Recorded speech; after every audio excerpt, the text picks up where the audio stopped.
As far as existing, there are a number of strengths to that. First of all, you get a home now rather than having to wait. So when you buy an existing house, you've got the normal offer and acceptance period for finance and then settlement. So you're talking about 1 to 2 months for that time frame, but then you can move in. Now contrast that with building. With building, you'll still have that 1 to 2 months where you need to arrange the finance and develop the plans for your house, pick out your various appliances and things. But then after that, you've got the construction phase. Now, depending on what stage we are in the building cycle, it might be another 6 months before you get that home that you're able to move into. It could even be up to 2 years, which some first home buyers experienced during the 2005 to 2007 boom. So 2 years is a long wait, and you'll need to have alternative accommodation arrangements arranged. So if you are looking for a house now, existing means you can get a house immediately, versus building, you may be waiting up to 2 years to get into your property. The next thing I want to talk about, an advantage of buying existing house, is you have a choice of suburbs. So when you're buying existing, you can look at all of the hundreds of suburbs available in your city, whereas when you are building, you are more constricted to where the blocks are. And if you're working with new home builders in estates, you're often looking at the fringes of the urban area into a big cluster of released lots.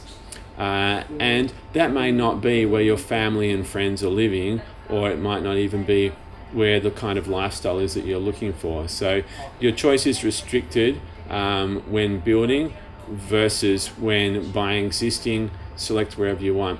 Now you can avoid that to a certain degree by getting an infill block that's been subdivided in the existing suburbs. So often these are rear strata blocks, or perhaps one of 3 or 4 where a larger block's been subdivided. So you might be able to get the best of both worlds by going for that option, but just bear in mind that a rear strata block, for example, is not prime real estate, in that the value of your property behind is always going to be dictated to a certain degree by the condition and behavior of the house and occupants at front. So just be aware of that. So there's pros and cons of buying a rear strata block. All right, buying existing is less hassle.